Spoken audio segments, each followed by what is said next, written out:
मी पुन्हा एकदा पोलीस डिपार्टमेंटला जी रिक्वायरमेंट असेल ती नवीन वर्षाचा निधी पण आता 1 एप्रिलनंतर येईल. त्यात आणखीन काही गोष्टी लागल्या तर त्या आपण पूर्ण करू. पण दुसऱ्या बाजूने रिझल्ट्स पण चांगले मिळाले पाहिजेत. थोडासा असं वातावरण निर्माण होत चाललेलं आहे की सांगली जिल्ह्यामध्ये कायद्याचा धाक राहिला नाही की काय. मला हे मान्य आहे की अशा सगळ्या गोष्टींमध्ये तुम्ही अलर्ट आहात, होऊ नये म्हणून प्रयत्न करतात, झाल्यानंतर पकडता आहात, चार्जशीट लवकर सबमिट करत आहात, लवकर निकाल लागेल असं बघता आहात, त्यातून दहशत निर्माण होईल किंवा पूर्वीसारखं राहिलं नाही, आपल्याला लगेचच शिक्षा होईल, हे तुमच्या प्रयत्न चाललंय, मला मान्य आहे.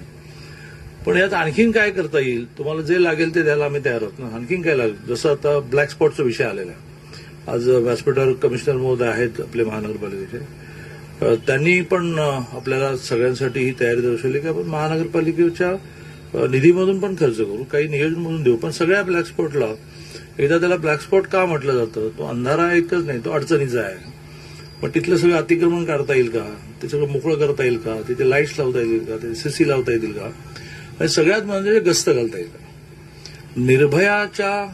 निर्भयाचा निर्णय केव्हा तरी 14-15 झाला, ज्यावेळेला आयजी होते विश्वास नांगरे पाटील, आणि मी कोल्हापूरचे पालकमंत्री होतो, सांगलीचा पालकमंत्री होतो. त्यावेळेला निर्भयाचा जन्म झाला आणि निर्भयाला आपण मोठ्या प्रमाणात वाहनं द्यायला लागलो.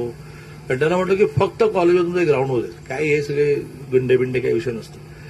पोलिसांच्या वर्दीला आजही भला गुंड घाबरतो. तुम्ही ती तुमच्या गाड्या फिरण्यातून दहशत निर्माण करा आणि त्यामुळे लागणाऱ्या सगळ्या गोष्टी आपण पूर्ण करू. पण आपणही जरा थोडं कडक वातावरण ठेवलं पाहिजे. हेही आपल्याला सांगतो की काळ बदललेला आहे आणि त्यामुळे पूर्वीची जी होती सिस्टीम किंवा आम्ही एखाद्याला फेवर केलं तर कोण बघताय, तर ते सगळं बघितलं जातं. या अधिवेशनात किमान 20 जण सस्पेंड झालेत वेगवेगळ्या डिपार्टमेंटमध्ये. ते पूर्वीसारखे काय राहिलेलं नाही की कोण बघताय ते कोण बघताय, सगळं बघताय. सीसीटीव्ही बघतोय, काही एजन्सीज लावल्या आहेत. त्यामुळे अतिशय चांगला परफॉर्मन्स आपण ठेवाल अशी अपेक्षा व्यक्त करतो आणि माझं